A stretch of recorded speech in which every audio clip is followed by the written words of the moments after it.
All right, World History 1. So today we're going to be continuing our series on the classical civilizations. So today we will be taking a look at classical India. So yes, we are going back to India today. Now we're going to have some new vocabulary and everything and new standards of learning. The SOLs that we are going to be needing today are these as follows. So you can go ahead and take a look at that if you wish to. If not, we will be moving ahead to the vocabulary. So go ahead and pause and you can take a look at these. You're going to need to know what these words are so that you can answer any questions there may or may not be on a future test or quiz. All right, so here's just a few more for you. Now you can pause and take a look at those. Otherwise, we're going to move on. All right, our timeline is basically going to cover this range right here from roughly 1500 BC, BCE through 500. So a 1,000-year period of time where we're going to see the Aryan invasion all the way to the birth of the philosophy and religion of Buddhism, covering a number of things in the process here. All right. So let's go ahead and dive on in. All right. Now, India. Here is our map. So what you are going to need to know is a couple of things. So, the Indus River Valley Civilization, as you should remember, is this western river system. So this whole area surrounded by green, that is the valley right there that was most heavily influenced and where the culture and people of India began. We're going to see early Hinduism spreading all over northern India, northern and central. All right, that is the primary religion of India, and it still is today, thousands of years later. Now, the Himalayas, the Hindu Kush, and the Indian Ocean are the three major land barriers that you need to know for India's geography. All right, the Himalayas are these mountains right up here, the northeastern part of the country. The Hindu Kush, the northwestern side, basically where Pakistan is today. And then the Indian Ocean, of course, is the ocean surrounding India, all everywhere else. All right. Now, there are two rivers that you need to know. Of course, the Indus, which you should know by now, is the northwestern major river. And then there is the Ganges River, which is the one that is in northeastern India. This is a holy river in the Hindu religion. It's also a very polluted river. So don't know how that works, but that's how it works. All right. Now, we have the people of India who are starting out there, they're kind of just doing their own thing.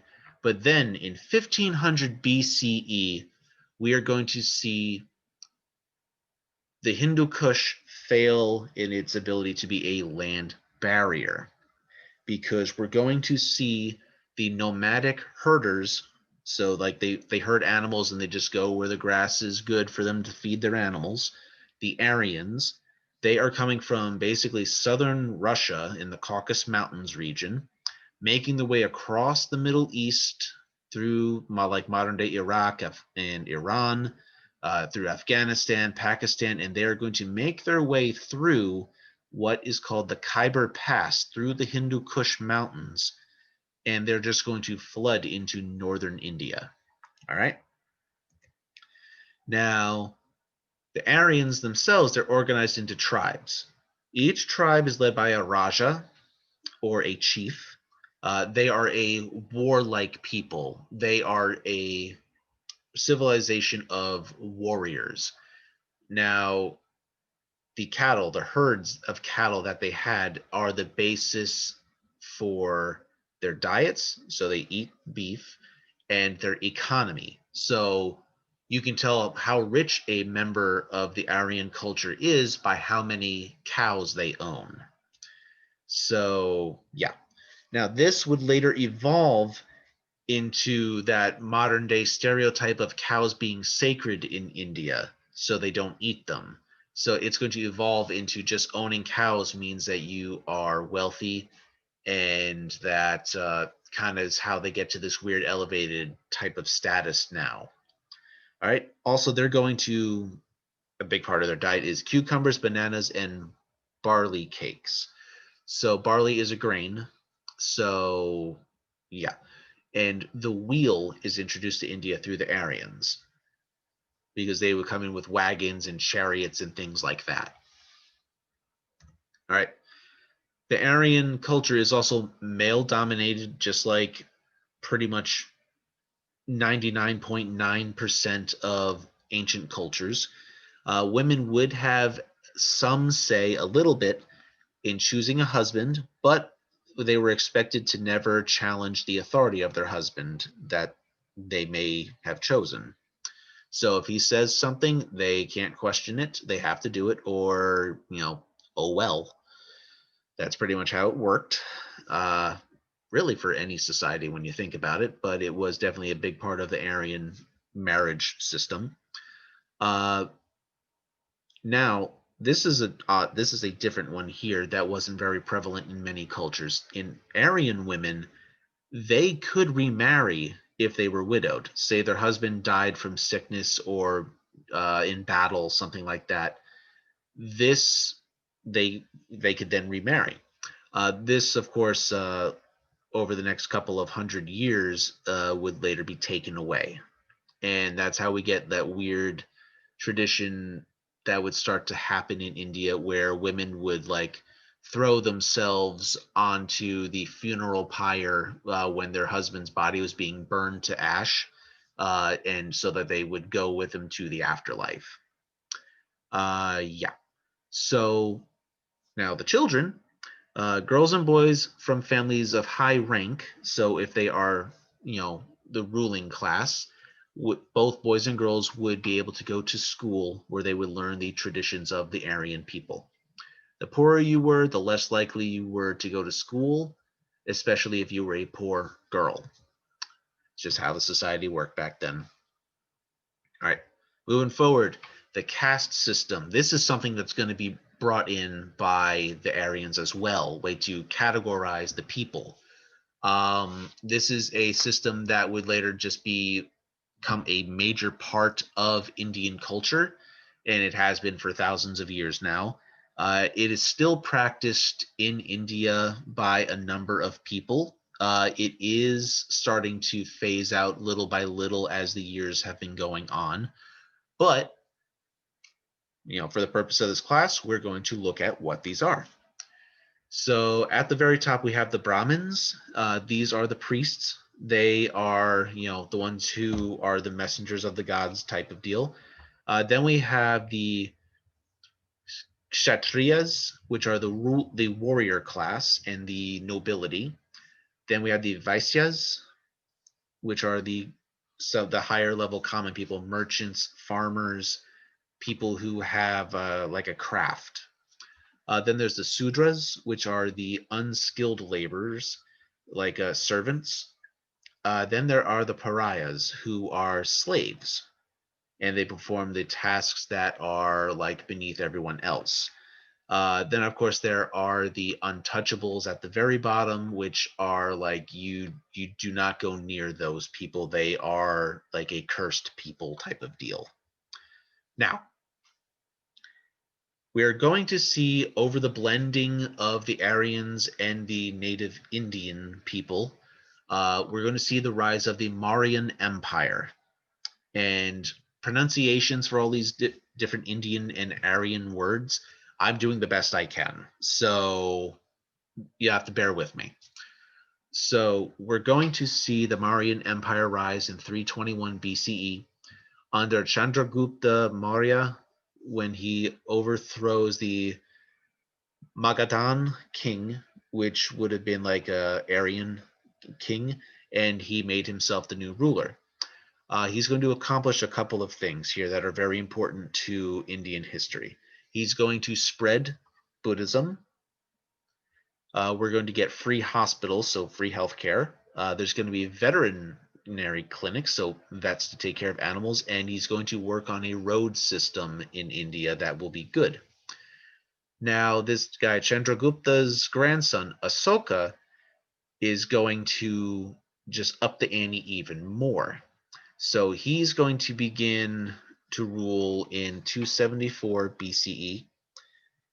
He would expand the Mauryan Empire even larger to where it's going to cover 2/3 of India, at least. And after a particular battle, he's going to ride out onto a hill and just overlook the whole battlefield.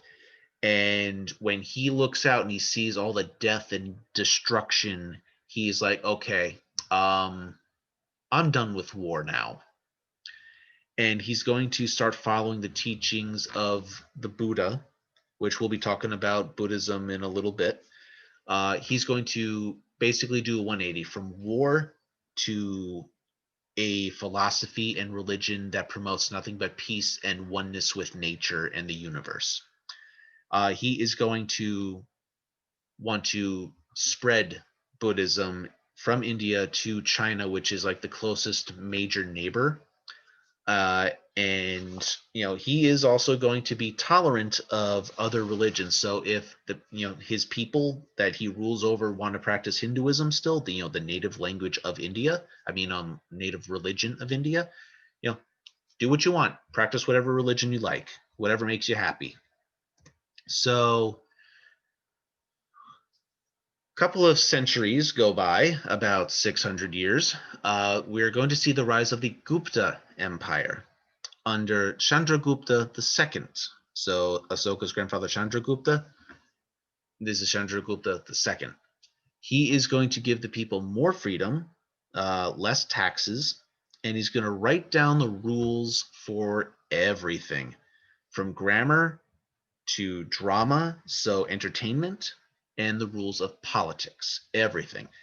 So this is really when we're going to see the decline of the rights of women, like even more in Indian culture. But under the Gupta Empire, we're going to start to see a golden age in Indian history. We're going to start seeing more contributions to the world itself. So, like in mathematics, we get the concept of the zero. So, something that represents nothing. And Arabic numerals, so the numbers that we use. Okay, so 1, 2, 3, 4, 5. We get that from India. Astronomy, they're going to give us the idea that the Earth is round. Medicine, setting bones. So, say you break your arm and it's got to be put back in place. We get the techniques for how to fix broken bones and set them back into place the way they're supposed to be, or like dislocated shoulder or something, and putting it back into place. These types of practices are fostered and are made good practices for doctors in India. We're going to get new textiles coming from India. Now, you may not have ever heard the word textile before. That is perfectly fine. A textile is cloth. So cloth that you would make out a shirt or pants or a jacket out of. Textiles are cloth. Now, literature, as you can see here, we're going to get folk tales, poetry, plays, where we're going to see things like fairy tales where we have moral lessons like good and evil, what's the difference between them, good overcoming evil, like through animal characters who act like humans, much like, like the fox and the hare, things like that, as one example of the types of stories you might get. All right, moving forward, let's talk about Hinduism. This is the primary religion of India. And the caste system comes from Hinduism. And the caste system is based on your occupation. It becomes a social class and, just goes from there for dividing up society. Now, in Hinduism, there are many forms of one major god. right? So polytheism. There are many gods that are all different versions of one. It's an odd concept right there, but just look at it this way: there are gods for everything in Hinduism. There are hundreds, if not thousands, of gods in Hinduism. We have the process of reincarnation in Hinduism, where when you die, you are born again. Your soul comes back to Earth in a new body. Uh, so you might be reborn as, a man or a woman. If you lived a good life when you're reborn, you would be born into a higher social class.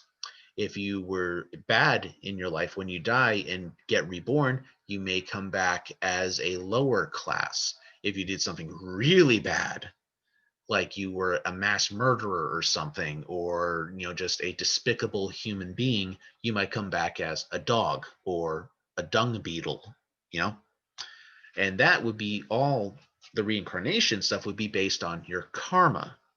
So your future reincarnation is based on your present behavior. So you get what you deserve in your next life based on what you did this life. All right.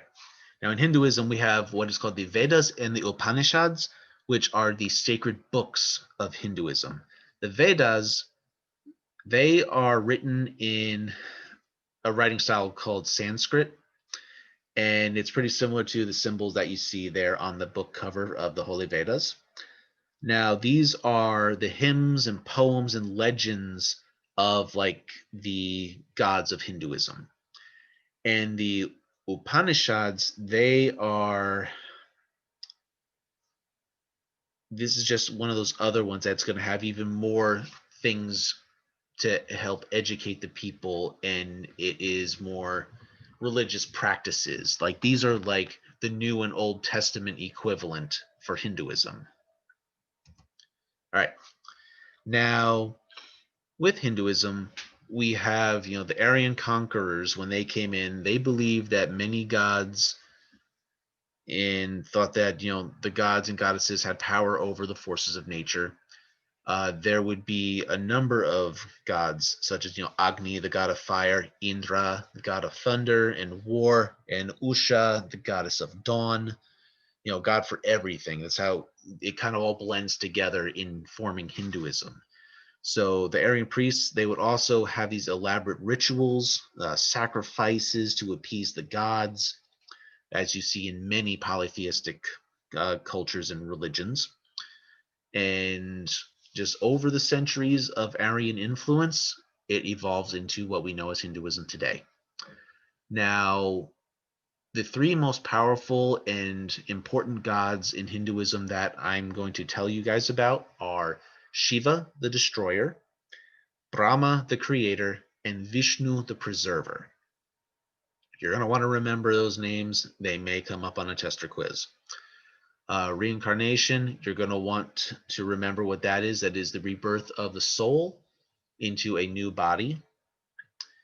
And yeah, moving on.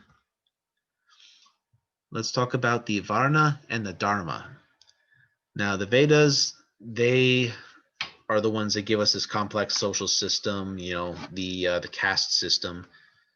And the classes are called Varnas. So the Brahma, the Vaisyas, the Sudras, these are all Varnas, these social classes.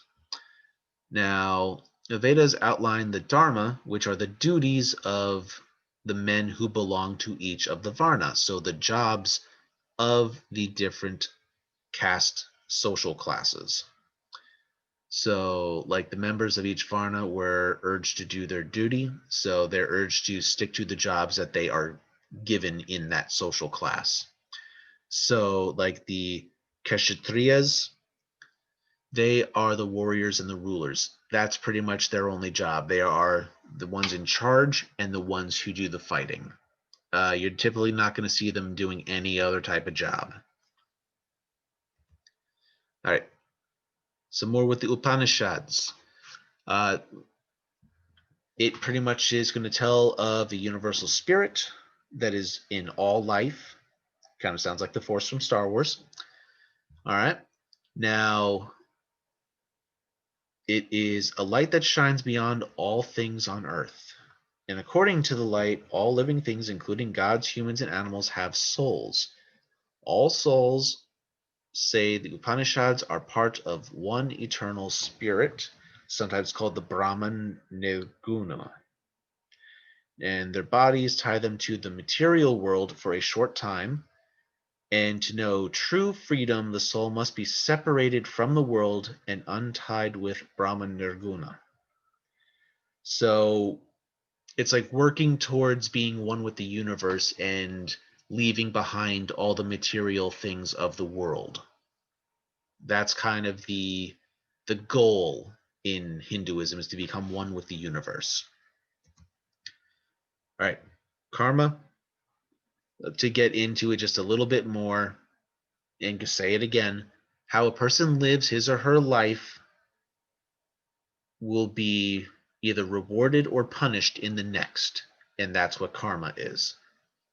So like if something bad happens to you, it's like, oof, that must be some bad karma from a past life. Some people say that. That's what they mean. Now we have moksha, which is the idea that the cycle continues of reincarnation continues until a person reaches moksha, where they are released from the pain and suffering of rebirth after rebirth, when they've become one with the universe. That is moksha. Right, and the ways to help achieve moksha are,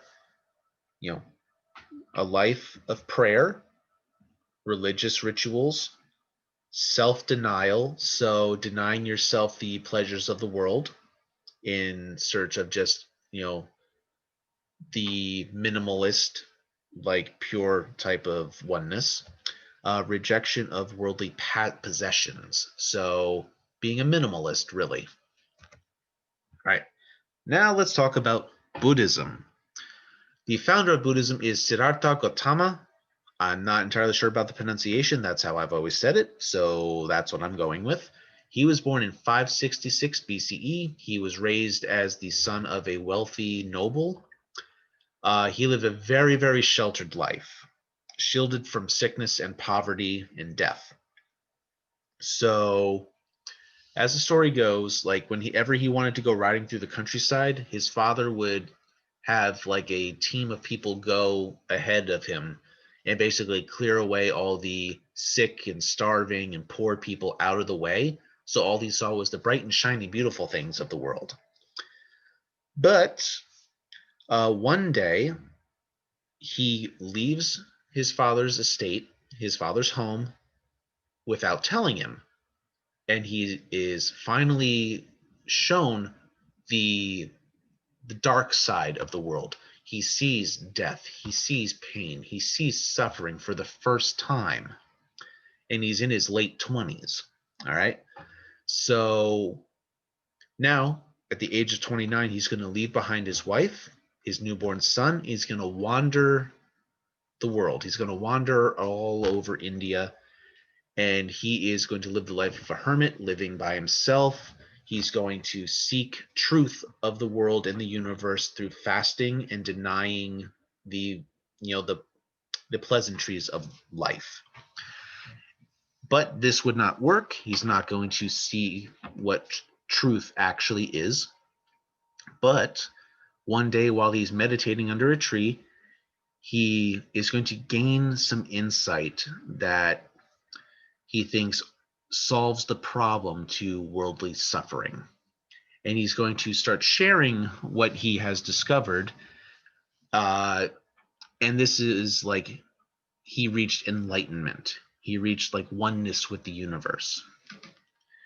And people are going to start calling him Buddha, which means enlightened one.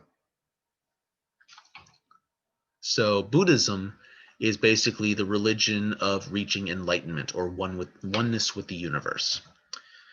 So he's going to reject the caste system, the Varna system, and is going to teach that a person's life depends on the person, not their birth. It just depends on if you lead a good life. So, yeah, anybody regardless of your social standing, can reach enlightenment. He is going to reject the Hindu gods, though the belief in reincarnation is going to continue with Buddhism. But he will also teach that you could escape the cycle of reincarnation by reaching nirvana, which is another term for oneness with the universe, by following what is called the Eightfold Path. All right. Now, we also have the Four Noble Truths. We'll get into the Eightfold Path soon, so don't worry. Now, the Four Noble Truths are these: all people suffer and know sorrow. Number 4, people suffer because their desires bind them from the cycle of rebirth. People could end their suffering by eliminating their desires, so by not caring so much about the things they can acquire. All right, and one can eliminate desire by following the Eightfold Path. All right, now the Eightfold Path is this: know the truth, say nothing to hurt others, practice meditation, control your thoughts, resist evil, free your mind of evil, work for the good of others, and respect all life. All right, so by following this line of thinking, you can reach nirvana, which is freedom from rebirth and becoming one with the universe and not having to suffer through the horrors of life anymore. All right, last slide of the day. So Ahsoka, remember him? He is going to spread Buddhism throughout the rest of Asia, because he was following these teachings, and it filled the void that he found after seeing the devastation of that battlefield. And he wanted to spread that peace and those teachings to the rest of the people, as many as he can. So he sends missionaries, people who spread religion, it's their job, to others. So he's going to send them to China. And from China, it's going to just spread all over the place. All right. And it's really going to take off in places like China, Southeast Asia, like where Vietnam, Laos, Cambodia, Burma all are. It's going to spread into Korea, into Japan, and it's going to really take hold in a lot of these places. All right, so that's where we're ending today. When we come back next time, we will be talking about classical China.